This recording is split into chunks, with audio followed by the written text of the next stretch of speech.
Here we go. So, big news first though. You got the Mm. place. The Yeah, uh the location is coming. Let's hear it. Let's hear about it. the location. Yeah, the location set. The three of us, not last Thursday, the Thursday before. Um, or basically the way that it's happening is one of the guys who needs it for his coffee roasting. He pretty much just signed the lease, and then we're all just, well, the both of us underneath are going to sublease it from him because it just saves the paperwork and everything like that. And um, yeah, so the first big lump sum of cash went down, so we're pretty much into it now. That's it. It's go time. Yeah, so it's been really exciting. Like, I've been picking up a heap more equipment. Really focusing on, like, because I mean I've got a single car garage and I'm using my parents' house as well to store some equipment and just finding some bargains because, like, we've spoken about this a number of times. For me, and like when you start out in the gym, I think there's a big misconception of, like, you need to have like the best equipment, you got to have the best of this, you got to have all of this, you got to have that. It's like, nah, like, you need the things that are probably going to be most important, definitely most important, and other things as well, like that don't need to be brand spanking new because people don't really care. Like, I don't think people care too much about that. They'd rather have results than they would have good looking equipment. Um, Especially for the target audience that I'm working with and targeting. So like yesterday on Marketplace, and I'm doing that constantly. I'm just flicking through, and I saw a reverse hyper up there, secondhand Force USA for $390, and they're usually like $1,200 brand new, and plus delivery and everything like that. And I'm like, I am doing whatever it takes to get my hands on that because I saw it and I'm like, need it, get it. A couple of, like, maybe one rip in the bench on Mhm. top and a little bit of rust and that sort of stuff, but nothing that can't be fixed, especially seeing as my dad's an upholsterer. So that's fine, real good. But hunting and finding things that I know are going to be beneficial for the gym, like something like that, I know that people will benefit from using something like that. So yeah, in short, we're good to go. We're starting. We're going to be opening up, the doors are going to be, or the keys are going to be given to us on the 1st of September, maybe a little bit before. But I won't be doing like an opening until probably late September, early October. I'm going to put it out there now, but on the socials, I've been putting up a little bit. I want to do like a 24-hour event just to kind of pump it up a little bit. On the back here, you might be able to see like some things that I've written down about what I want to do. But like have like a 24-hour event and get people to donate, and not just donate to, people do donations for particular fundraiser events, and you don't really see that money. Like, you don't see what that money does for you. So giving money to, I'm sure that it goes somewhere. I mean, I assume, we don't really know, but you give money to cancer research, or you give money to um, uh, whatever other, cystic fibrosis or something like that. You know what I mean? So you give money to that, but you as personally, you don't actually see that. And so what I really want to be able to do is have a fundraiser for the gym so you can see where that money's going in the gym. So it's kind of like getting that community feel, because that's very, very important to me. And being like, well, I'm giving people like a blank canvas and an opportunity to be like, I want to see this in this gym before, and I want to see more of this because a lot of other gyms don't offer that, and this is what I want. And it's like, okay, well, donate, and then I'll be able to bring that to life for you. And maybe I'll chuck in a free 3-month membership or whatever it is, so then you can be a part of that and you be like, oh, I actually grew this place with Seth or Coach Carly. And that's the idea behind why I want to do the fundraiser. So the idea is 2000, it's going to be a push, but it's what I like. 2,000 pull-ups in 24 hours, which works out to be 1.7-ish pull-ups every minute on the minute. So it's yeah. So it's going to be a push. It's either no, it's not either. It's just that. It's just that. So it's a big Lot. ask. It's a And lot. yeah, it is a lot. It is a lot. I mean, I did 200 yesterday, over probably an hour, something like that, maybe a little bit more than an hour in separate settings. And I Mm. tell you what, this liquid chalk is an absolute game changer, lifesaver for my hand today. But everything else actually feels surprisingly good. Like a little bit of tightness through the biceps and the elbow tendons, but apart from that, it's not too bad. But yeah, back to it. The goal was and always has been like to open a place and open my own place, which is really cool. And to have this happen now is epic, and it just kind of puts it into perspective for me. You know, you think it into existence. You know, I've been thinking about it probably for the last, I don't know, maybe 8 months, 6 to 8 months, something like that. And you just continually think about it, and then things just start popping up. And it's amazing what happens when you keep thinking about things and you keep thinking about what you want and where you want to go and what you want to create. And hey, it slowly happens. It doesn't happen straight away. It's not supposed to happen straight away. So yeah, very, very, very, very excited. Very excited. There you go. That's awesome. Yeah. What we talked about it before, but what are the basics you got to have before you feel like it's ready? A lot of things I already have, because like I don't want to have in the gym anyway. Like not, I have a look at a lot of other classes. There's a lot of barbells swinging around, big heavy equipment, and it's not what I feel is necessary to be able to have enough in the gym. So obviously, like dumbbells are super important. I need to get chains. I haven't got chains yet. I've written a list, and now I can't remember what else I put on the list. But dumbbells, I mean, I picked up a whole heap of dumbbells. Now I've got pretty much everything from 5s to 30s in a 1.5 increment, which is really good. And that's only just the one set, which is still more than enough. Maybe I'll get a little bit more. We'll see how we go. Kettlebells aren't really that important to me in terms of weight. Like they're there, you can use them. It's not the end of the world. But yeah, chains is a big thing. That's probably the next thing that I'll get. I really, really, really want to get an air runner, but it's not like I need it straight away. And then just probably a better cable machine, because the one I have now, like if you're like ring rows or something like that, it tips. That comes off, so it's like probably not the best for health and safety. But yeah, I feel like I've got most to be able to get started. Obviously, like the flooring and that sort of stuff as well. I've got a sled track, which is epic. Yeah, probably actually a better back extension machine, because the one I've got is the same. I've got a lot of things that are tipping over here. This one here, like it fits perfectly in my gym. But the legs at the front, they come back in towards you instead of going back out.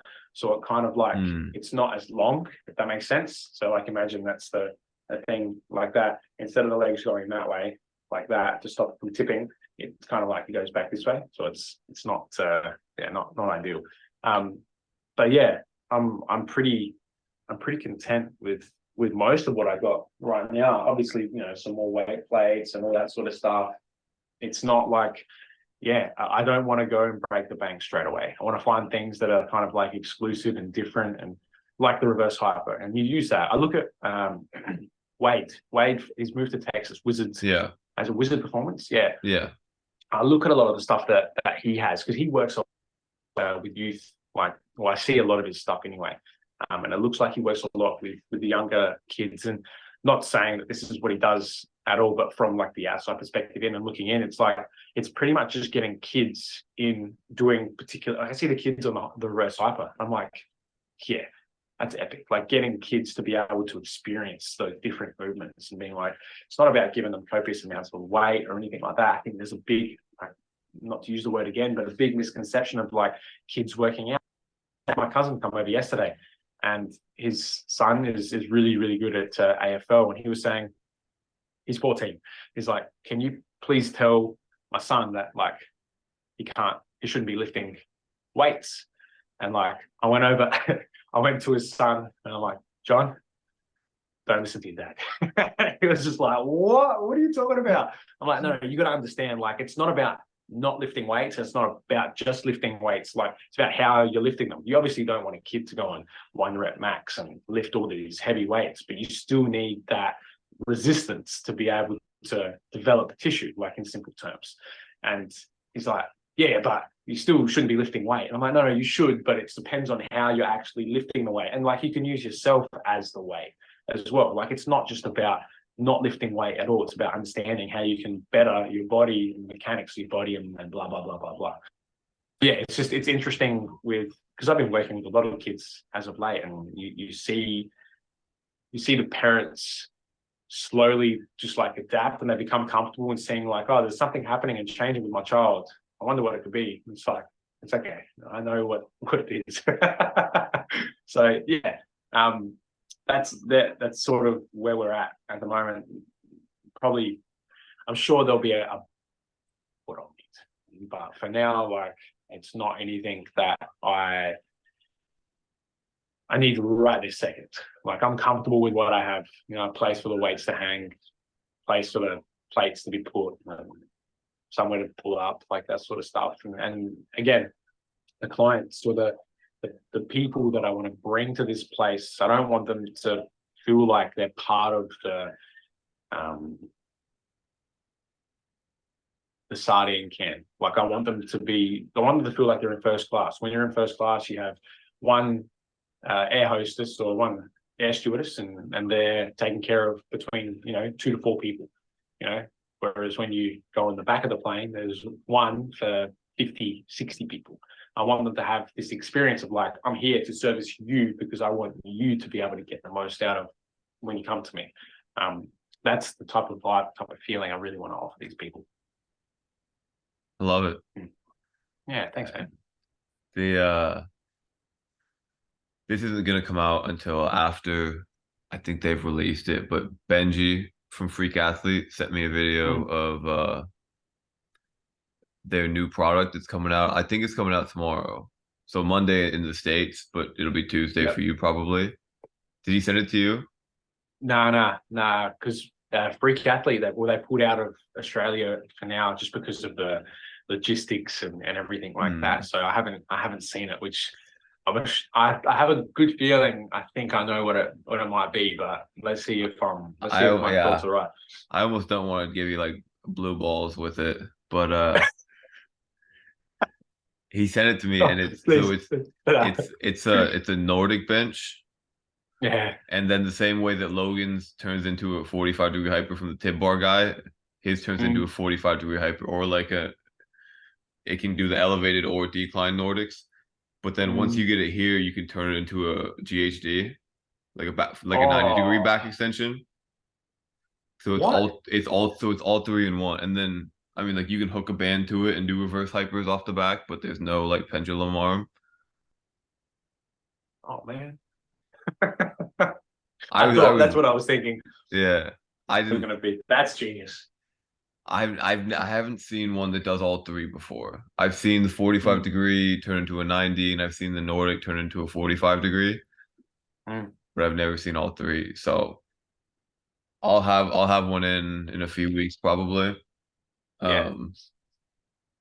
And then I mean, man, if it works really well, like, I might get rid of my Nordic benches. I might get rid of my 45-degree. I might get rid of my GHD back extension combo, and then just buy like one of the fold up reverse hypers to have if I need it, and just like save all of the space. Man, that would be epic. If you're interested in sending some of that stuff to Australia, just let me know. The delivery on that would be atrocious. It would be huge. Yeah, I don't know what the price point on it either would be, but I'm sure it's way less than the delivery. Somebody's got to start building stuff down in Australia. Yeah, there's I actually had someone reach out to me to a T equipment. He's like, do you want to do some videos to like pump up his brand? And he made a Nordic bench pretty much similar to I'm sitting on the Freak Athlete Nordic bench right now. It's pretty much identical in the way that it is. And it's like, oh, do you want to do some videos to promote some equipment and that sort of stuff? And I'm like, yeah, I will. And then I thought about it. I'm like, no, I feel too loyal to Freak Athlete to like promote anyone else's brand, and like, it's not something that I want to do. And I would rather support I've known for a really, really, really long time, then just sort of do this with someone else, and not for anything, but just for the fact of like being loyal. And there's not much of that anymore. And Yeah. I don't want to just do it just for the views, or you know what I mean? So yeah, it's not. But yeah, anyway, that's my own stuff. Yeah. But yeah, I had a feeling that that's what the equipment was going to be, and it's great, but damn, it sucks because it's like it's going to take another 8 or 9 months to get down here. Longer than that, I think. But anyway, Yeah. It yeah, the promoting and like reviewing things is kind of a weird. I don't do it.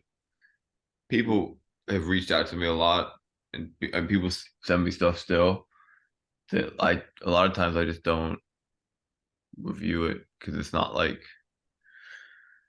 I mean, there's like a couple companies mainly that do it, but like it's just I don't know. Reviewing things doesn't like vibe with what I do online anyway. And then it's yeah, also like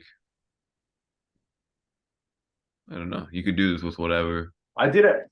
I did it a little bit, a little while ago. I guess because you get like this, ooh, like you get this real sort of warm fuzzy feeling that you're helping someone out, but really you're doing it because are you really doing it because you want to help out? Are you doing it because you want maybe potentially get some free stuff or get some more Instagram followers or something like that? And yeah, for me, it's like, no, I would rather keep the relationship that I have with Freak Athlete. And this is nothing like it's got nothing to do with me not liking anyone else, right? But I guess I kind of have to put that down because people probably get upset and hear this and go like, whoever's listening, like, oh, you're such a bad guy. Why don't you want to help people out? It's like, no, because I'm loyal to Benji, to the crew that's done so much for me. I mean, my gym is literally decked out in Freak Athlete, and they don't even like have stuff here. I've got 2 sleds, I've got a bunch of smart boards and multi-steps and Nordic bench and tib bar and triflexor and squat strap, So like, yeah, no, I'm happy. Yeah. I'm happy being happy. Yeah. I mean generally what I do with it is like people send me stuff and then I don't like do dedicated reviews on it, but like if it's something that I actually use, like it's gonna end up in my videos and my stories like kind of a lot. Yeah, Like the tip like Logan from the Tib Bar guy, he sent me 3 of those slant stacks and then like I bought 3 more of them because I really liked them. They're in my videos yeah, all the time. yeah. Um like the buddies are in my videos a lot. Like there's other I can't think of what else is I use that much, but like they're just in my video and people ask like it's the same thing with the shoes. Like I've got a couple different companies send me shoes and offer to send me shoes and like Tolos sent me Yeah. shoes. They they reached out to me like 6 or 7 months before they'd ever made a pair of shoes. Yeah. And I think they just caught me so early that I was like, I guess I'll take a pair of shoes. Like, sure. Yeah. And now I've like, I don't know. To be fair, I've sent them a lot of business now, just of like even people in ATG. Like we were down in Florida and I was like Tolos, Tolos, Tolos, Tolos. And they were all like, yeah, I used your code. I was like, I appreciate the kickback. But it was like I mean like they don't ask me to wear them and anything. Like they don't never did a review for anything, but like they're just like my favorite shoes, so I wear them in all of my videos. I see you wearing them all the time. So I think that's enough of a testament to the quality of the product and the brand. Is you don't need to say much. If you see the brand in your videos more often than not, and it's like, well, it's probably a pretty good piece of equipment. Yeah, I mean that's what I do. Like that's what makes the most sense to me. Mm. Maybe I'm not as Mm. loyal as you are because I let all the different brands send me stuff, but there's too many people You're coming like, out with super cool stuff. Yeah, I'm yeah, just I like know, I I'm just like know. gimme, gimme, gimme, gimme, gimme. Yeah, It's probably harder in your position too because everything is coming out like in the US, whereas here there's nothing. Like, yeah, or at least there's not much that I have seen coming out, and it's a whole different kettle of fish over here. There's just we're always 9 to 12 months behind in at the wall. probably at the worst, but the best it's 6, maybe 8 months by the time it gets over here. And I mean, you're looking at something, for example, if I was to purchase this Freak Athlete Nordic bench, like you said before, you're paying more for delivery than you are on the actual piece of equipment. Like it was 300 and something bucks, and then it was like, yeah, delivery $467, thanks. And it's like it takes 48 days to be delivered. I'm like, I don't think so. No. Yeah. No. So if there's a I don't know, a welder, a designer, anyone out there who's listening to this and it's like, I want to make some equipment, I can guarantee you, if you've got one client here and you have a bucket load of other people, because people that I spoke to as part of Uncommon ATG here in Australia are like, there's Nevin asked me a couple of weeks ago, he's like, oh, do you know if Freak Athlete's still here? And I was about to say yes, and then I double checked and it's like, oh, sorry, the site's gone, they're no longer doing anything in Australia. I'm like, what? When did that happen? Didn't know that. And I was like, nah, they're not anymore. He's like, oh, well, if you see anyone that has a Nordic bench, let me know and hit me up. I'm like, well, I have one, but I really like mine, so I'm gonna stay loyal to it. Yeah, that's crazy to me because like if I wanted a Nordic bench, I could probably hop on Facebook Marketplace and get one, first of all. But like there's like 20 different brands that I could buy a Nordic bench from. And like they're all US based stuff and it's I don't know. And I mean I'm friends with Benji and I'm friends with Logan who runs the Tib Bar guy. He's been super good to me. And then like the people that run the Nord Stick have been good to me. And like I mean they're just always coming out with stuff. And it's funny because it's like when like Rogue Fitness comes out with something, they're like, our new barbell. I'm like, I really could care less about like most of the stuff that Rogue comes out with. But anytime like Benji or Logan come out with something, I'm like, this is the coolest thing ever. Like I need it yesterday. Like I think the Tib Bar guys released it, but like it's a single leg seated Tib machine. Like it's on the ground. Yeah. I was like, that's wicked. I have to have it. So that'll be coming at some point. And then I mean, yeah, Benji with the Nordic bench, gotta have it. Like, and I'm considering getting one of the Freak Athlete sleds, just because, not because I like it better than my sled. Like, if I have a gym, hypothetically, and I get 3 sleds, they're all going to be the same kind of sled that I have. Like, absolutely. But it weighs like 130 pounds or something. It's like 60 plus kilos. Putting it in the back of my car and driving it to the field and taking it out. I'm gonna be honest, that crossed my mind. How did you get? Because that thing looked heavy. And then what did you have on it? 50 kilos? Was it 55? I put it was a 25 kilo plate. Yeah, so 110 pounds on it. Well, was it actually a 25 kilo plate? It was actually a 25 kilo plate. Oh, you guys are finally coming around. Okay. Cool. No, it's a 55-pound plate, but okay. It's just that's then the actual whatever measurement there is exactly the same, not like a 40 or 20 kilo, but yeah, so it ends up being like probably 185 pounds, like 87 kilos or so. Yeah. See, this thing is light. So like you can load this up obviously with a lot more weight. Like I mean, there's 60 kilos on here now, and I think the sled itself weighs like maybe 15, 20 kilos. Like it's not heavy. It is really, really light, and you can pack it up and pack it in, and away you go. You know.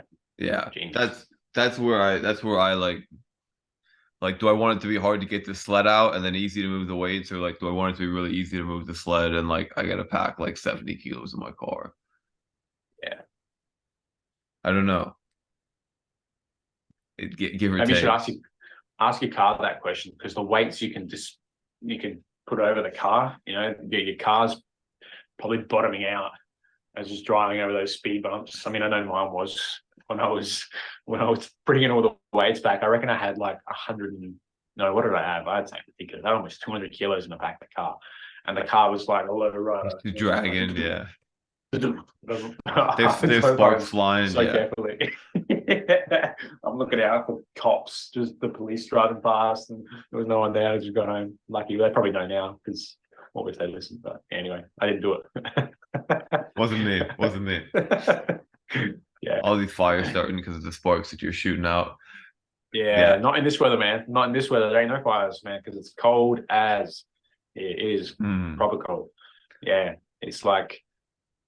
Well, actually, no, it's not proper cold. It's not your cold because you're like here. It's just it's still shorts weather for me, but like it's still a little bit sore on the hands and that sort of Mm. stuff. It's hot here right now, man. It's like let me do the conversion in my head. 30, That's 30 degrees nice. Celsius. That's And like nice. when the sun is out, oh God. It was yeah. What I'll take it. I'll take it over On zero. the rotisserie, just spinning Yeah, I'm around, just rotating. Yeah. I'm I just really out. do love it when it's summer here, and it's winter there. So I can imagine how you're feeling right now. I really hate when it is winter here and it is summer there because Mm, it's so miserable here. It happens every year now. It's like it gets super cold, and then I'll end up making a trip down to Florida for something, yeah, and it'll be so nice, and I'll be like, why am I coming back to the snow and freezing cold weather? But I don't you know. do. You still do. Hey, you were saying before you in a couple of weeks, end of August, you're working with a college team. Is that right? Yeah, high school. So Nice. our high school's got three teams because it's massive. So it's our high schools are 9, 10, 11, 12, 12th grade. So 14 to 17, 18 years old. Yeah. Me and one of the guys that I played with in high school who was a year above me are co-coaching the freshman team. So just the ninth graders. Um and I mean we've just got he's a real estate guy, so he's moves around a lot and travels for work. So he's got me to cover for him and also like co-coach when we're both there. So I'm I'm probably gonna do more of like the strength, speed, warm up, that, and then still play a part in the actual training. But he kind of gave me that as like here's 30 test subjects that you can run with and see what you can Mm, do with. So I've been running ideas through my head, but I mean, what kind of stands out to you in terms of working with mm, the kind of equipment that you have, what you do with just body weight, where you put things in training, just mm, general kind of lessons? Because I know you've talked about having like basically the same 18 or so players to pick from the whole year and how important that is and how helpful that is, and people players saying they feel better over the season. So what have mm. you kind of gotten out of that? Yeah, yeah. So I'm trying to think of the best place to start because, like, obviously the age group is significantly different, and the first thing that sticks out in my mind is you want to have, especially for younger kids, like you want to make it enjoyable, and you want to kind of get them to see the benefits sort of straight away. Whereas when you have older people, it's not necessarily about making it enjoyable straight away because they see and feel the benefits from actually feeling good. Whereas younger kids are kind of like, oh, bugger this, like, I don't want to do this. What am I doing this for? Like, this sucks or blah, blah, blah. But you can still do it, but obviously make it fun. So like, I think the best a piece of advice I would do is for them, make it enjoyable, make it fun. So make it competitive in a way that's obviously not going to be detrimental to them in terms of from a physical perspective. And I give them what they might already be used to. So for example, like we spoke about it a little while ago, and you have like the little glute bands. Boys still want to do that sort of stuff, but and so I give it to them. I let them have that because it's what they want. It's what makes them feel good. But I don't just get them to do just that, because we know that if you just do that, it's going to be severely detrimental to short-term overall performance of the athletes. So I still give them what they want, but then I throw in a heap more of what I know they need. And what are the things that happen in footballers' careers? Well, we've got hamstrings are big ones, calves are big ones. Playing on artificial turf for us is bad. And it's like now we're getting a little bit of lower back stiffness. So it's like, how can we focus on developing lower back and getting the lower back prepped and ready? And adductors, so like osteitis pubis is huge on these pitches, and adductor soreness and stiffness and obviously overall inflammation is massive. So what are the things that you can do to help just prep the body a little bit more in those areas to be able to get maximal blood flow so the tissue is ready, and it's not like there's too much load going into those areas without it being prepped and ready to go. And so the things that I've focused on have been literally from pretty much waist down. I mean, probably belly button down, we'll say. So you've got like L-sit pulses. You've got banded hemicels or the standing single leg hemicels on the fence. So like real super short range. So I'll stand up and show you. But like when your hips are through and you're coming back, rather than leaning forward and coming up, when you're sitting up taller, it shortens obviously the tissue even more. And so like there's some boys that do it. And there's one boy that sticks out in mine. His left leg is like a firecracker. It just pops up and down. He's like, man, see, look at this. I can just do this super quick. And he gets over to his other leg, the leg he's been having issues with. And it's like, I just can't move this one nowhere near as fast. It's kind of just like really slow. It's like, well, just obviously there's things that are going on which you can't really address too much of right now in the season, because if you do, you might create other imbalances, and there might be other things going on, and you've survived this long, so we might as well just keep you where it is. And then at the end of the season, when we don't have this load of playing so much, then we can start to focus our attention even more and give yourself a little bit more detail to how you can actually better that. So for now, it's like kind of just monitoring just to get in through, then afterwards progress. Quads, so with the big thick bands, so like this purple one back here, like just wrapping it around, reverse sleds. Like it's perfect. It just warms up the tissue. Adductor pulses, so like lying down on your side and your legs kind of over the top and the other legs coming back and up. So real short range adductor. And some of the boys, like I put the bands on the fence, and after they've done their hammies, they enjoy getting onto the fence and literally like popping their legs through just to get, you know, a little bit of resistance, something a little bit different. Adductor holds, or adductor bridges, where you're literally using your top leg and you're bridging up and down. So to press into the floor, you're pressing up. Instead of using the outside of your bottom foot, you're using the inside of your top foot. And then holds for 10 to 15-ish seconds, and 10 reps or something like that. Hamstrings, adductors, quads, hip flexors. Lower leg, we do for some boys who need it. Like it's not a big focus, but obviously we go through like the 3 with the tibs, the soleus, and the gastroc, and they're pretty self-explanatory. Like some boys don't have the issue with their calves or their lower legs, so it's like, well, you can choose to do it if you want to, and if you don't, a lot of boys struggle at the moment with adductor stiffness or hip flexor soreness. So it's like, okay, we'll just do these ones just to get you prepped and ready to go. And it takes probably anywhere between 8 to 10 minutes. And we've had 20 test subjects, and out of the 20, there's been one so far that's had a reoccurring hamstring injury. And that was something from last year as well that kind of got inflamed and then came back, and then it got inflamed again, then he came back too early. And it's a really weird one, because there's definitely lack of strength in that area. And it's very hard to kind of monitor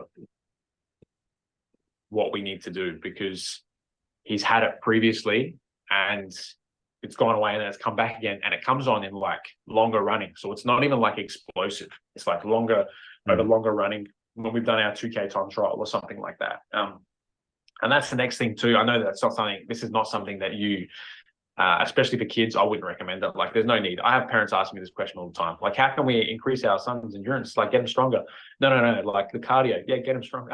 Okay, cool. No worries. We'll stop talking about that. But the one thing that we do, and it's more so from a perspective of being able to top up our athletes or footballers who haven't got the running into them, I guess, essentially from like a game perspective. So it gives you that controlled running. So for example, on the weekend, we played for the players who played less than what was it, like 35 minutes or 40 minutes. We got them to do, and we do this every week, just so then you can load them up. So we're doing like your MAS style running, 15 seconds on, 15 seconds off, from box to box. And like you can see how strong these players are now, like physically and mentally too. And we do like 12 of them straight through, and then give them a 2-minute break, and then we do pitch and a half, 30 seconds on, 30 seconds off. And like we tell them to just to drop the intensity down. Like, we don't want you to be going crazy. We want you to be able to get there in 30 or 31 seconds. And the boys are like going as slow as they can, but they're just smashing it. Like, they're just super fit. But that's like, from a running perspective, it's not something I wouldn't suggest. I know that you would never do that anyway for younger kids, because it's not necessary. Like, you don't need to be doing that style of running, because it's not like, they'll get it playing games. Get them to play more games, and kids just want to play, and that's the way it should be. Kids should just be playing. So yeah, from a pre-activation perspective, that's the type of success that I've had with the team. I mean, we're 16, 17 games unbeaten, sitting top of the table, going into a little break at the moment.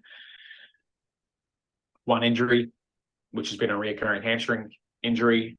And yeah, the big thing probably to take away from all of that is getting the buy-in. So with older players, sometimes it's harder to get that buy-in and keep it consistent, because the players are like, oh, like this, I can't be bothered. I don't want to do this anymore. Like, I'm here to play football. But when you create this level of professionalism, like the coach has, it's like, I don't have to be there. And I know that I can stand inside and I can watch them, and they just go and do it for themselves now. So I've kind of set the rhythm, set the routine now, that it's like, yep, we know what we need to do, and we know how good that this makes us feel. So we're just going to go ahead and do it. Yeah. Yeah. It a couple things I'll bring up, but I mean, it makes sense to me in my head that like structuring a training session would be something for when you're working with, I mean, so these kids will be like 14, maybe 15. And some of them at a pretty high level already, to be fair. Just because my school has a lot of players that are good. But in my head, for somebody at that age, it's kind of like get there, get warm. I think I'll have them do some sort of speed competition work, like hit some top speeds, get faster, compete with it, get faster in different directions, get faster, whatever. Then the warm up will be different things, and then just some ball mastery stuff. Like, it helped me so much, and it's a basketball thing, but I mean, I take a lot of the stuff from basketball because people have dug so deep on it. Like, man, like just being super comfortable with the ball at your feet is like everything. And then play, like you can do like free play with smaller numbers. You can do like rules based games to build certain aspects. You can change drills up to favor the defense. You can do it to favor the offense. You can build specific skills like that. And then at the end, it kind of makes sense to me. It's like, then give them a little bit more of the strength work. Not obviously, like it'd be like 15 minutes, 10, 15 minutes at the end. But I mean, do you give them much in terms of like split squats, deep squats, Nordics, that kind of stimulus?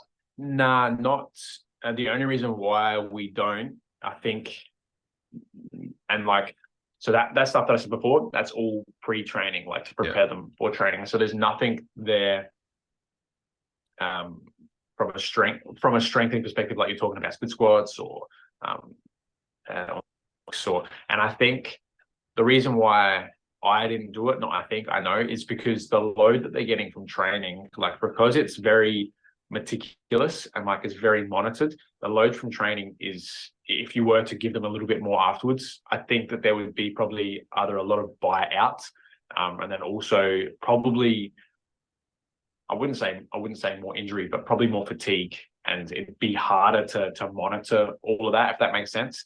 For kids though, kids are like rubber bands. I think kids would be fine with it. So, but for older players, so like we've got our average age is probably 23, 24, something like that. But we've got some old players where it's like I do a whole hip routine with them on Monday night, for example. So we go through things like split squats, just to help tissue and open up their hips. And the session on Monday is like significantly less in terms of load compared to the rest of the week. So we can do that sort of stuff. We can open up the hips a little bit more. We don't do any Nordics or anything like that.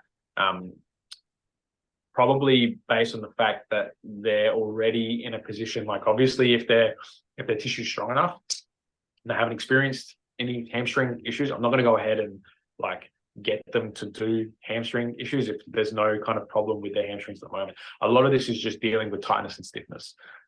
And for example, like the split squats, really, really, really helpful. Like even just sitting at the bottom of the squat, it's been so good. Like I get excited. The players hate it, but I get excited because like you see all of these old players that are like doing the bottom of their squat, and they're like, this is the bottom of the squat. For those who can't, I'm watching and are listening, I'm trying to sit down in the bottom of the squat and like my butt is higher than my head. But like you see players now, and they can just pop down in the bottom of the squat because it's not even like we've been spending that. It's enough to give it a little bit of a stimulus to be able to help open up those hips. And then you've got players who can actually sit down on their heels, and some of them still look like dogs taking poops, but hey, you can take the good with the bad. Yeah. I mean, it's like if I tried to do even, I mean, I'm 24, but even if I tried to do Nordics like 3 times a week while I was playing, like if I was playing 4 or 5, 6 times a week and trying to do Nordics 3 times, it would probably be bad news. Maybe not, I don't know. But like, yeah, I feel like if you're 14 or 15, you could just do like infinite amounts of Nordics and like it was feel indestructible.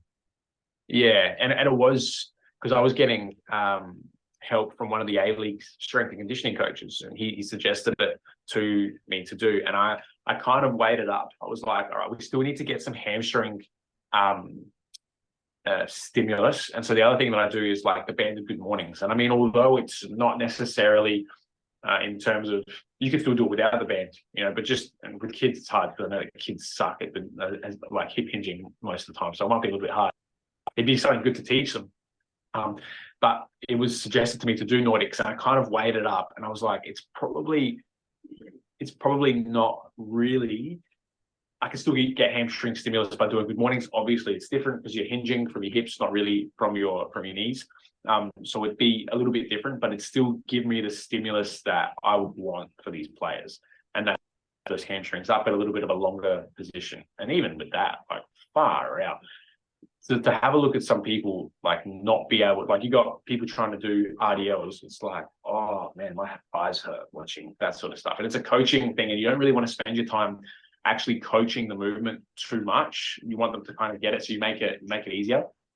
So you spend a little bit of time, obviously, coaching the movement, but you don't want to spend too much time that you're constantly having to be like, no, that's not what I want.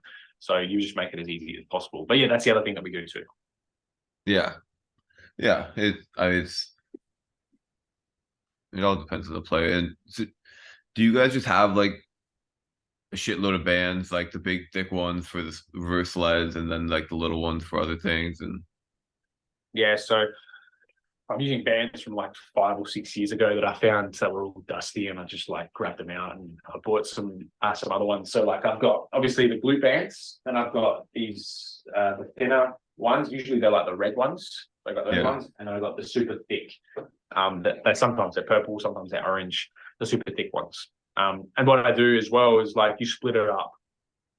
So you get some starting on the fence with the bands. You get some starting on the bodyweight stuff. You get some starting on on the sleds. And then over time, eventually they'll figure out, all right, well, I feel better starting with this one, and some other people feel better starting with the other one, or they just like a routine. Like some boys will be like, no, I'm gonna wait for my partner, I don't want to do it with you. And they're just like, no, I don't want to. And then it's like, sure. It's like, yeah, no, just I'll wait. They're like inside getting treatment or something like that, strapping or whatever. And then they come out and I'm like, yeah, let's go. And they go and do it. So it's like, okay, I don't want to ruin anything for you. You know, you just do whatever works for you. Whatever you gotta do. Yeah, we would do, not in terms of like waiting for somebody, but like I remember in college it was like, this is our group that plays rondos every day before the game, and then like these guys play two touch, and like these guys just sit over here and do nothing. Like there's always something, but it's like, yeah, it is interesting how you just fall into habits like that. So I think it'll be interesting. It's I would imagine it's probably gonna be pretty much like 20, 25 untrained 14-year-olds strength wise. I mean, pretty Yeah. heavily trained in a sport wise. Like most, like when I was at that level, we were playing like all across the Midwest in the US. So like anywhere within like a 6 to 8 hour drive, we were probably playing. Mm. And that's where most of these kids will be already too. So it's interesting. It's also the world's easiest job because our school is so big and has such a big talent pool that like we win almost all the games at the top varsity level, and then like other schools funnel all their talent to the varsity level, and then like whatever's left gets funneled to the JV team, junior varsity, and like that's the same way at our school. But then like whatever's left falls to the freshman team. But there's so much that the freshman team is just leaps and bounds better than everybody else's in the whole Mm. state. So like we won our first 3 games when I was a freshman by like 30-0. Oh, So it's like it's the coaching is only a problem if you lose a game.